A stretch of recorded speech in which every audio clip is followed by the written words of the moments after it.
could put like different little outfits on them. You're a coconut. I am a coconut. But like, you can have like a little town tree and like have your friends in there. And... Yeah, I have way more nightmares than I've had for fucking months, almost a year. I almost could not get out of bed this morning. I woke up. It's a new 3 to 5 times over the course of the night. I didn't sleep more than 90 minutes solid. I had 2 dreams about drowning and 1 dream about a car crash. Wow, you must really want to die. No, it's not that I want to die, it's I feel like I'm dying. Yeah. I had a dream about I had a dream about experiencing a stroke, my leg losing all control of my body, and not being able to move whatsoever as the car veered off to the right of the road and crashed into a tree. I had a dream that I was in a gladiator pit and someone impaled the base of my spine to the floor, and I woke up with sleep paralysis. It was horrible. Whoa, Yeah, that's like really cool, but also really scary at the same time.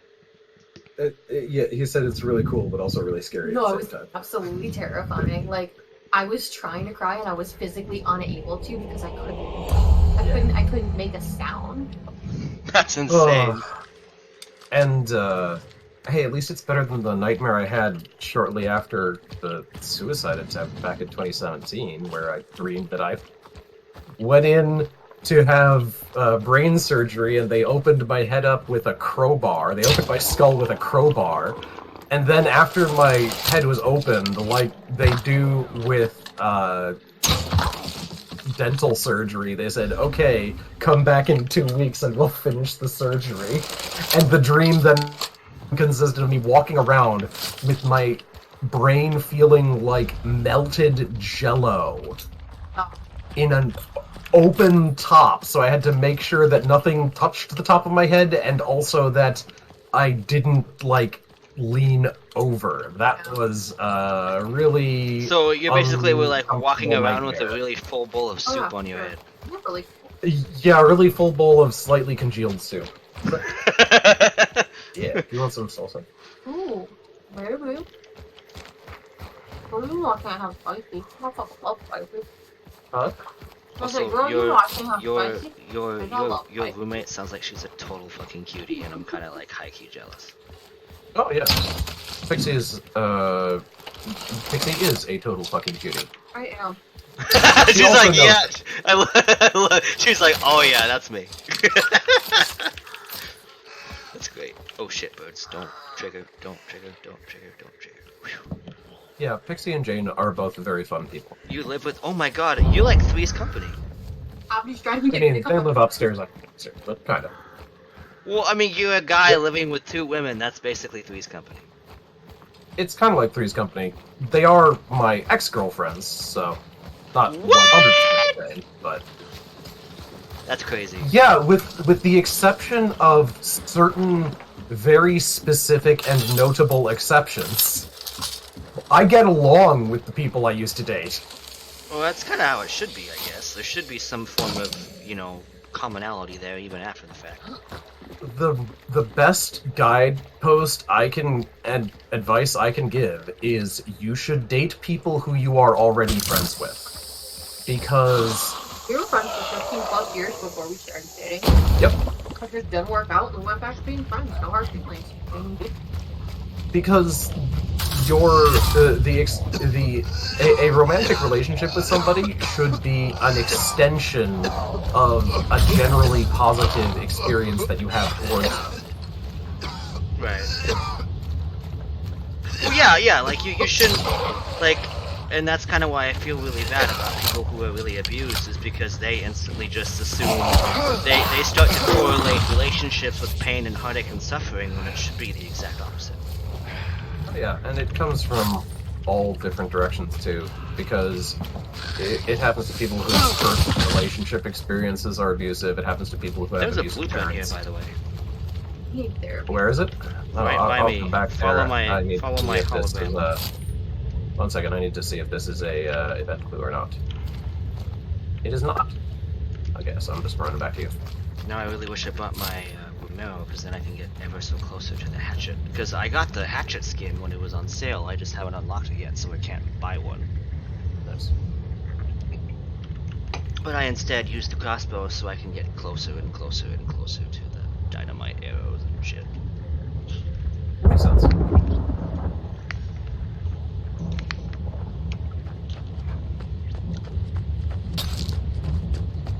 Nice. It's kind of nice that the blueprints are so blue, they kind of like stick out so much more on a night map than they do on a day map. They really do. Especially if there's like any yellow light around.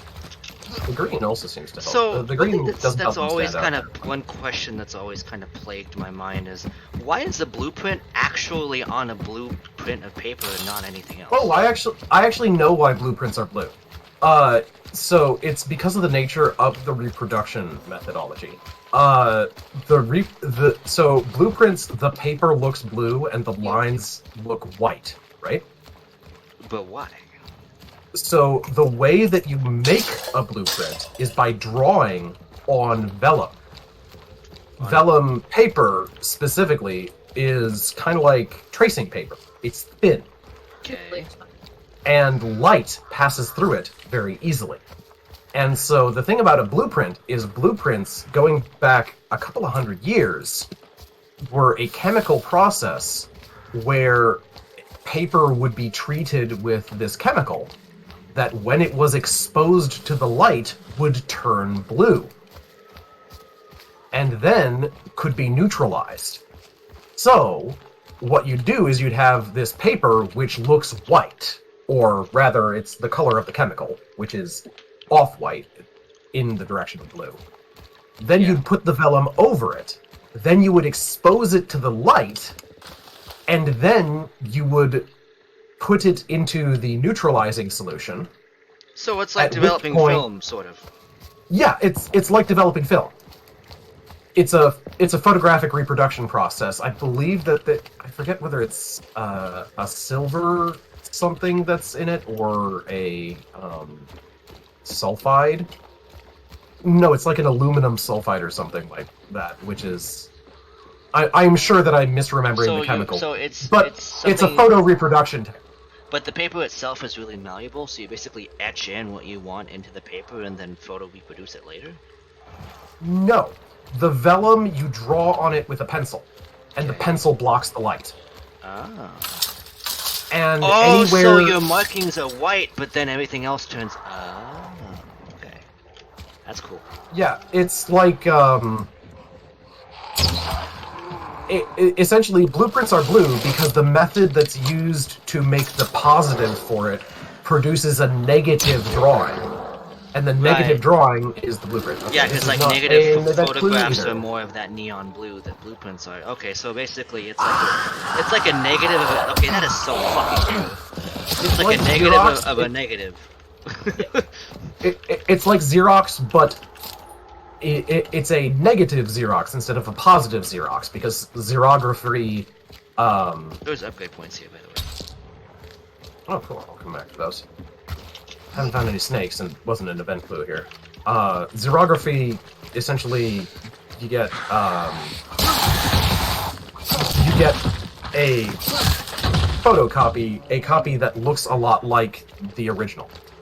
Blueprints, you get a negative of the original. So okay, so it's basically a photo reproduction was normal paper that's treated with that stuff, and then when you draw into the stuff, that blocks the light. So then No. When you draw on a piece of tracing paper, you then put that tracing paper over the chemically treated paper. So you can use that's the reason that blueprints were a thing. It wasn't just that you had this thing. It wasn't just that you had a drawing of what you wanted the building to look like. It's that you had a drawing of what you wanted the building to look like, and you could make multiple exact copies of that drawing. through the photo because so you'd have it on the trace paper and then put the trace paper over the camera. So it's like scanning, sort of, but like 200 years ago. So that so blueprinting is basically scanning way before we had scanners. Yes. Because scanning is xerography, but for computers. That is fucking cool. Yes. There is a cash register in the thing here. Like, I always thought blueprints were cool just because of their nature, but now that I know that, like, what they actually do, that just makes them, like, a million times cooler. Yeah, it's a fucking rad science. So it's a way to basically scan massive quantities of the exact same image by using, it's a way to use chemistry to reproduce a image at a 1-to-1 scale on a different piece of paper than the drawing was made on. That is non-destructive to the original drawing. Yeah. Wow. It requires you to do the original drawing on a translucent piece of paper, but that's not the end of the world. So then you basically just layer that over how many pieces of chemically treated paper. So if you want to have like 50 copies of the same blueprint, then you just kind of you imprint that on 50 different pieces of the paper, and then you process them, and then you have 50 blueprints. Yes, but importantly, you can only make one print at a time. So you expose one piece, then you take the original drawing and you put it over another piece. But what I'm saying, like, if you want to say, if you want to like have a quota of like 50, so that's like your projected number, then you get 50 of those pieces of paper, and then you just print them and process them one at a time, and then you have 50 copies. Yeah. Yep. That is pretty fucking cool. It's bigger. That is so cool. So if there's ever like a total singularity and we can't, or like a Warhammer thing where all technology is despised and we can't use a scanner, we can just blueprint everything, I guess. Yeah, if you can figure out what the chemicals were. Oh, yeah, I guess there's that. And if I remember correctly, it's not like a complicated bit of chemistry, it's just...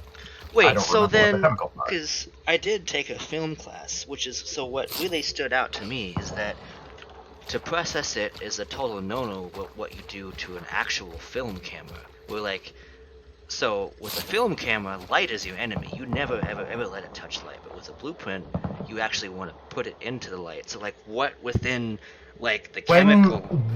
When you're doing the exposure, you put it into the light. So, you know how you have dark rooms, which are very carefully controlled how much light they permit? Right. Same deal. So instead of having a dark room, you'd literally have like a light room?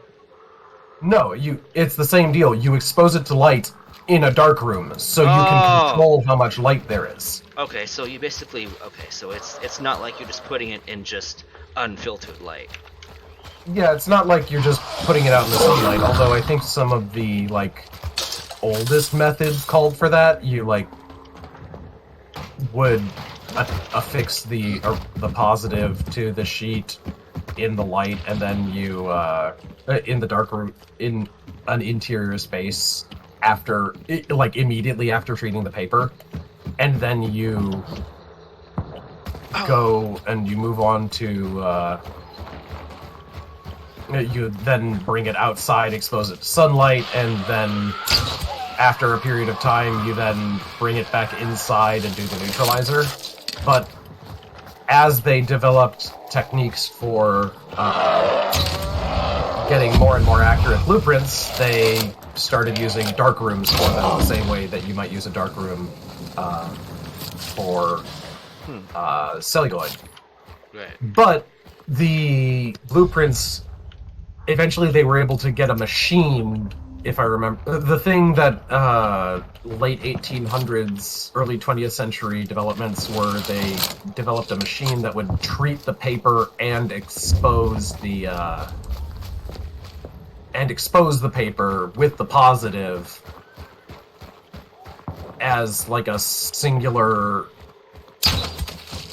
thing. and that technique and that piece of equipment was used a incandescent light bulb to expose, and so it was a technological advance. Whoa, Yeah. look at this. Oh, maybe you can't see it. This texture was so weird, where it's like the ground was, you know how like some games, like if they render the ground weird, it's like it's doing the wave underneath you. That was like just happening here with this patch of, that was so cool. And then the zombie's torch fell on top of it, so it was like super fucking trippy, because then you had the shadows casting over the already trippy. It was, sorry, I was just I was distracted. Anyway. It's like, what the fuck is going on here? So if you were to explain that in like a really, not oversimplified, but just like a simple way, it's basically just like, it's basically like a photo process printing thing, kind of? Or like, how would you describe that? Because it's like processing film, but then you're also like scanning it at the same time. So it's like, how would you? It's a light-sensitive exposure process like photography. Yeah. Oh, I guess, yeah. But the whole tracing thing is different, though, because with the photo is just on a piece of film, and that's just the one photo. You can't just, like, copy and paste it to something else. Yeah, it's a lot more like certain kinds of early photography than it is like modern photography. Or rather, like, it's a lot more like early silver tint or tin type photographies, as opposed to word falls out of my brain. Color photography. Okay, I really wish I asked you something and you said that, like, within minutes after you talking about your dream. It's like, oh, you still have the open cap soup brain, huh? No. Yeah, that was back in the summer of 2017. It was one of the dreams that I had in response to being gaslit and abused. Yeah, it just wasn't a pleasant experience. Whoa. Almost like being gaslit and abused isn't a pleasant experience. No, but what I was gonna say was that that's actually kind of cool in a weird way, how your brain was processing the abuse in that way, like in your dreams. I think that's kind of interesting. I've had Because it's a lot of that over my life. It's like your brain knew you were being abused. That's just how it saw it. That's kind of interesting. Yep. So your way of being abused was having doctors saying, we're just gonna half-ass this procedure and make you walk around with half a brain. You know, that's almost like it's almost like a very artistic, you know how, like, you know, movies and stuff have like an underlying like artistic commentary. It's like your brain was having a commentary on your abuse in your dream. Yep. And it was all subconscious, which makes it like even crazier.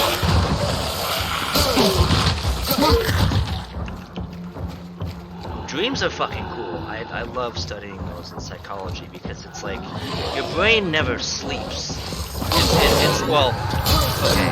What I mean is like your brain never turns off. It just Never stops functioning. It just changes the functions it's doing. Yeah, like when you're sleeping, your brain is like in sleep mode, like with a computer, where it's just idling. It's not dead. It's just idling. It's actually a little more interesting than that, because when you're sleeping, your brain isn't turned off. It's more your brain is defragmenting. What do you mean by that? Are you familiar with the information management process known as defragmenting a hard drive?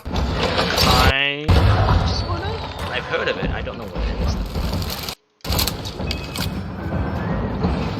You know how data is stored on a hard drive? Kind of.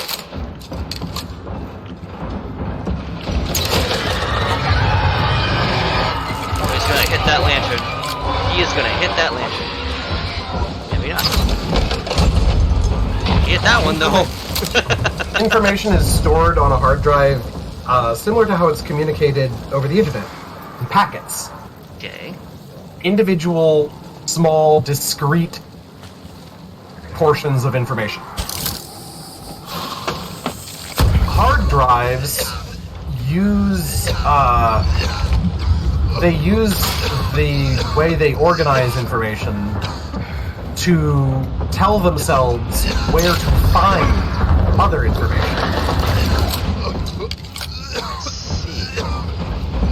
And no. Back off. So your brain does the same thing, where it has packets of information that lead to other information. I got desynced on a door. Yeah. So when you're defragmenting, your hard drive rearranges the fragments of information to be organized in a more compact area, so that it is faster for it to access the information. Oh yeah, okay. And so when you are asleep, your brain isn't just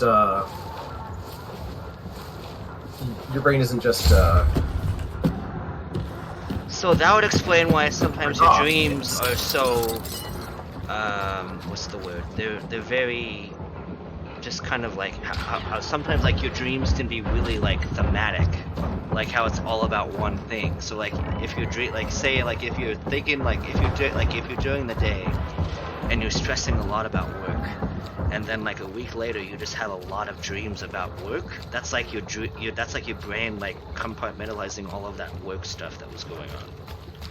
Yep. That is fucking cool. Because sleep is very important for the rest. It's important for the process of sweeping away waste products in your brain, and it's also important for the transition of short-term memory into long-term memory. So that's why when you go like a long time without sleep, if you only sleep 4 hours as opposed to like a full 8 or 9, you're basically running like an overstacked hard drive because you haven't had time to like clear the info cache in your brain. So you're not running as efficient, basically. You're literally not thinking efficiently because your brain didn't have time to clear itself. That is crazy.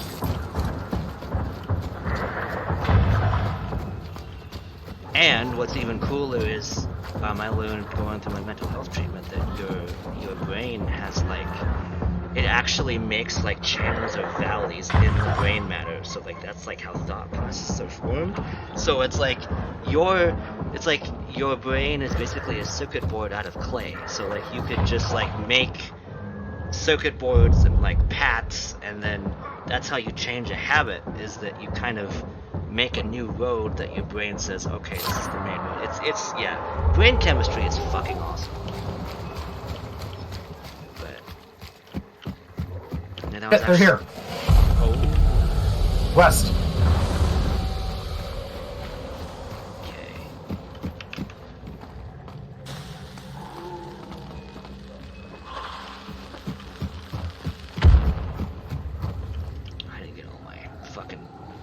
From Scrap Peak, but oh well. Yeah, I hear him.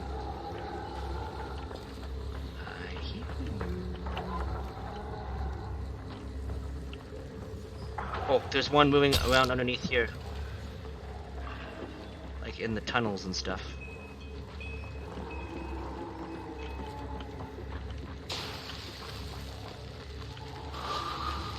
There's one right here. I just saw him peek behind the wall. Got one. Heard that. Nicely done. I think there's one like more underneath me, like inside the compound. Like to your immediate right, I would estimate. Oh yeah.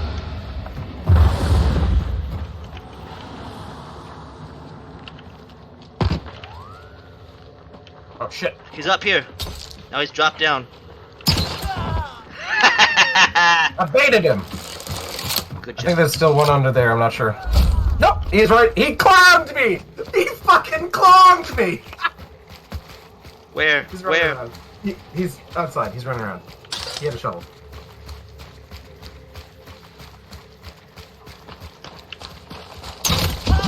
Get fucked! Oh shit, this is the bounty team!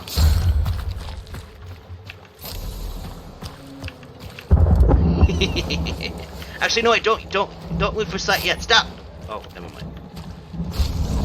I'm gonna check. Okay, there's nobody else around us. And there are also a shit ton of snake. Oh no, that's just the chimeneas. Yeah, but we should loot these bodies.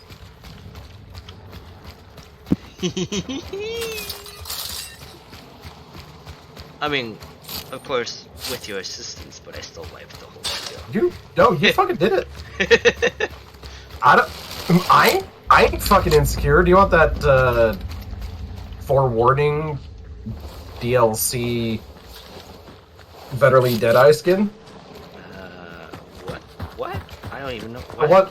The one you killed under there had a Vetterly Deadeye skin. Oh.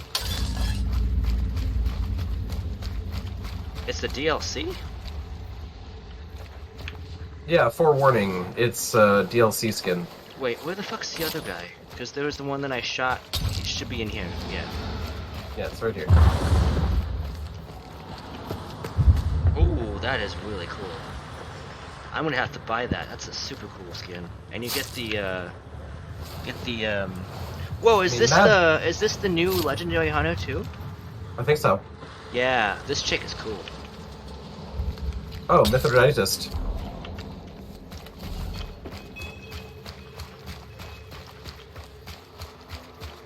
Well, this is one of those games that's going up on YouTube, because that was fucking awesome. Go for it. Yeah, so let's sacrifice our snake. Did you get Mithridist? I'm just getting all the ammo and Yeah. No, it's funny. right on the bounty. I like, no, I got it. Yeah. I just like Scrappy because it's like a Borderlands layer where you just hammer E and pick up everything. I kind of like doing that. I don't know why. Yeah. It's the Borderlands habit when you have all the neon of shit and you just hammer E and just vacuum everything up. And the way that he dropped everything was a lot like that too. Sacrifice in the snakes, and let's head to Bradley and get the fuck out of here before somebody takes these 2 bounties from us. That's the first team I think we've ever seen. So, do you want to go check out my Goddard? Because there's an extraction up there. There might be bodies of people that they killed. Yeah, we can do that. And then, yeah, so if people do follow us, so we can go check the bodies, and if people are on our tail, we can just fuck the bodies. Well, I'm pretty sure that's illegal in certain states.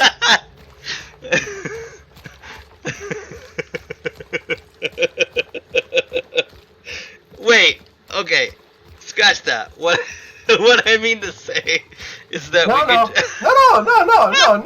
You're not accusing me of libel. You don't have to take back your statements.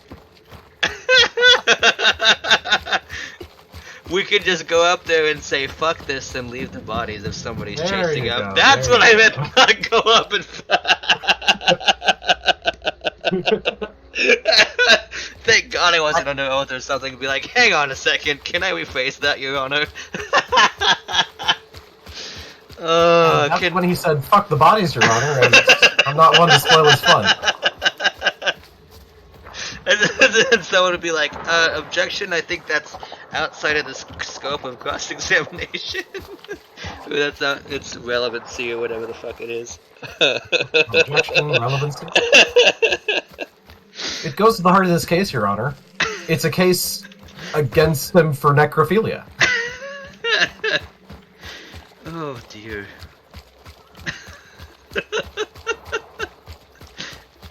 I think the best moment about that was that moment of like 3 seconds of silence where you were just like waiting for me to process what I just said. That was hilarious. You're just like, he's gonna realize what he just said here. Oh, and now he did. Ugh. Man, yeah, now this is definitely going on YouTube.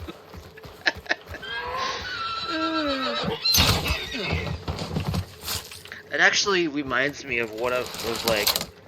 I can't remember if it was one of my friends or just somebody in general, but when the Twilight books were out, there was a joke going around about how, like, if you wanted to do like a really like angry book and angry, book reviewer man thing that's really short-sighted, you could just say, yeah, Twilight is a book about necrophilia and bestiality, and I'm like, actually, I guess, yeah, I guess that could work.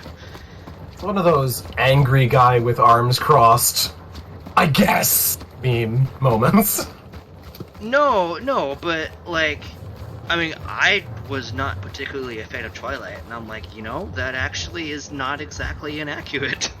If you really Exactly, wanted it's the sitting there angry, but then agrees because technically correct. Yeah. Fuck you, birds. Oh, man. That also makes me think of that Australian saying where it's like, we're not here to fuck spiders, okay? We are not here to fuck bodies. Let's just get... I didn't come here to fuck spiders. Yeah. Because we fought the scrap beak. I'm gonna shoot you with this crossbow. You smartass. No, we weren't here to fight the spider. Somebody else did that for us and brought the bounty to us. Exactly. I didn't come here to fuck spiders. That was their job. Are there any bodies here to not fuck, by the way? For the record, for the court. Sure? Yes! You're just gonna be like, I think that was a bit of a Freudian slip. No, it wasn't.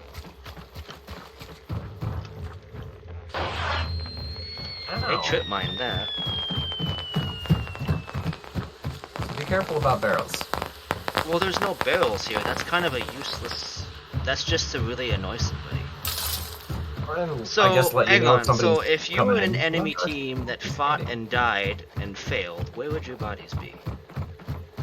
Might be in the layer, might be around the sides.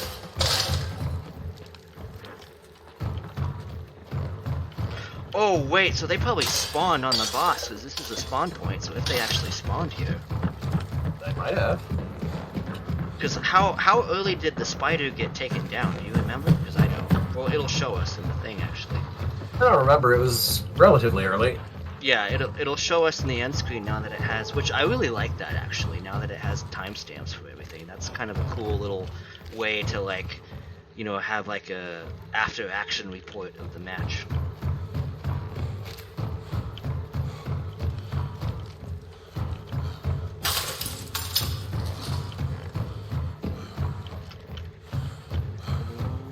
I don't see anybody here. Yeah, I think they just fought the spider. So they probably just spawned on it and took the boss layer and were like, oh shit, we spawned on the boss, and then just killed everything and left. Then got greedy and said, let's go fuck up these other guys. More fool them. They didn't know you were there. No thank you, no thank you, no thank you, dogs. You know what, I think now's the time to, Woohoo!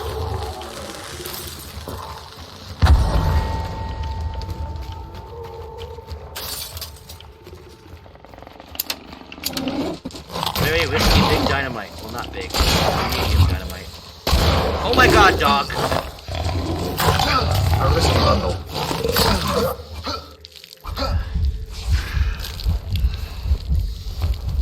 I'm not even gonna dignify that with the response.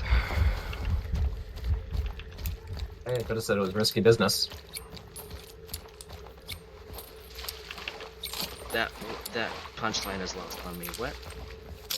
Risky Business was a film from the 1980s. Oh, the Tom Cruise one, I think. Yeah, but I don't know enough about it to make that connection. Ba-ba-ba-da-ba-da-ba-bum. Yeah, no, I know. Yeah, that's the one. That's really the only thing you need to know about it, just in the punchline, I think.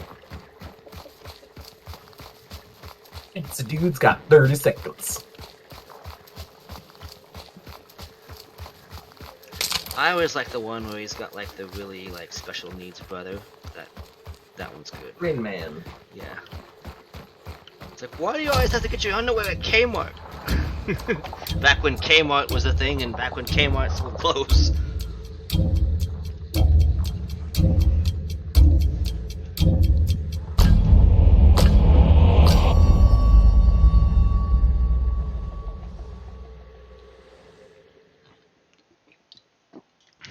Although I think that's something that should be said if like somebody's taking way too long, just like looking for bodies and like getting loot. It's like, we're not here to fuck bodies, let's go. If you're just dinking around too long. If you're looking for a date, go to the bar. Yeah, just say something like that. Be like, we're not trying to fuck the corpses, we need to just loot them and leave.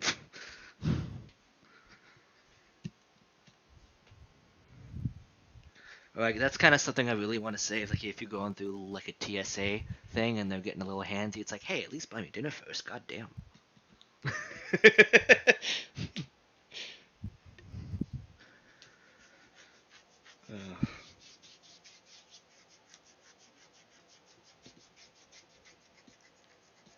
Yeah, I'm really curious. I need to check the timestamp and the team details, because now it'll show how early they picked up the bounty. It must have been within like the first 10 minutes or so. First 10 or 20. Yeah, probably.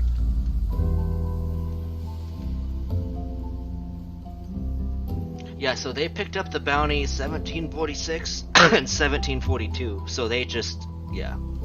So they probably spawned on him, did a quick check to make sure no one was around, and then killed him. Seems that way. We were the only duo. And there was a solo looking around somewhere.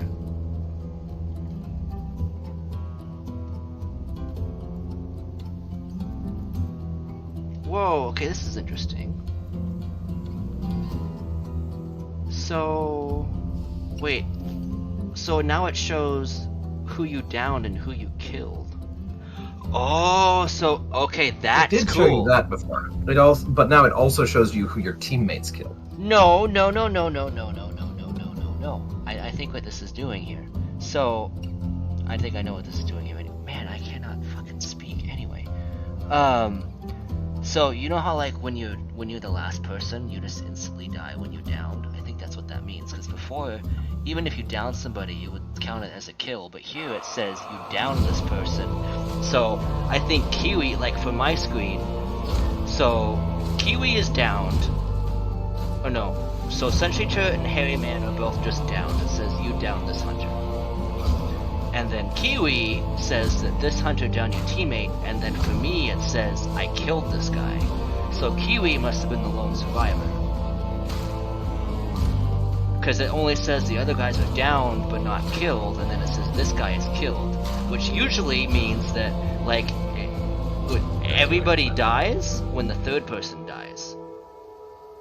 Because that's how revive, things work. The first few people are down, and then if the last guy goes down, then everybody's dead. So I think maybe that's kind of a cool way to show that he was the last one of that team. So, yeah, now it differentiates between downs and kills. Yeah. I mean, it'll still count as a kill for your KDA, but as far as like in the moment of the match, so I downed the first two, and then Kiwi might have been the guy with the shovel. I don't know. One of them had the bounty. Oh yeah. Yeah, so he had the bounty. So he was the lone survivor with the shovel, and then when I got him down, that meant that was a kill because he was the last guy. So that's fucking cool. Yeah. See, that's what I mean. I like that now. So Hunt is turning in, that team screen is turning into like an after action report. That is really cool. Yeah, it's pretty useful.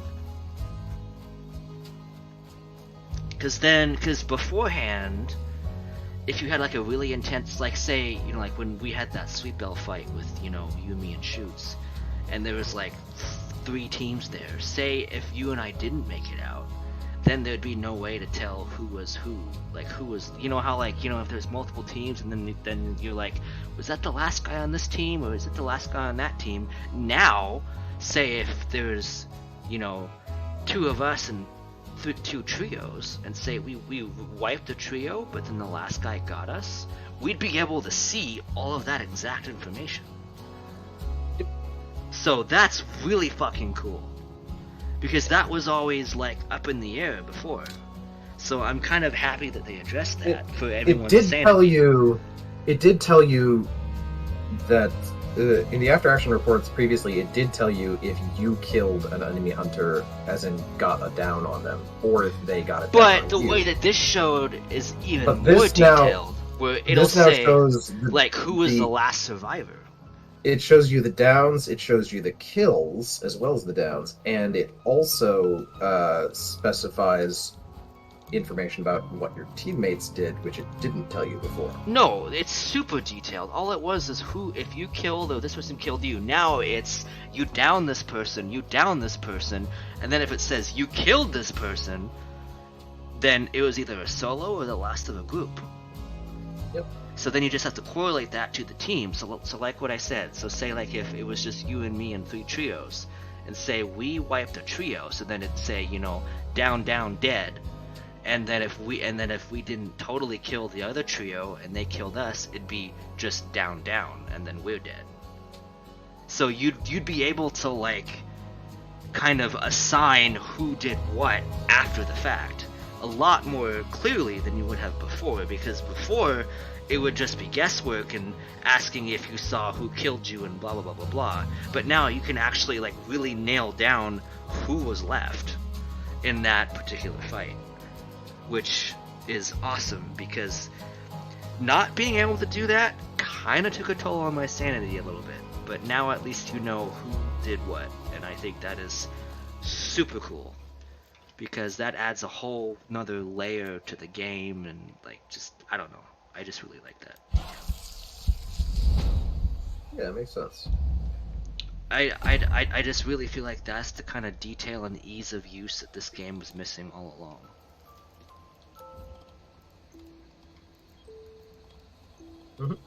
Because there were so many times where it's like, who killed me? I don't know, check the screen, and it just give you a half-assed answer.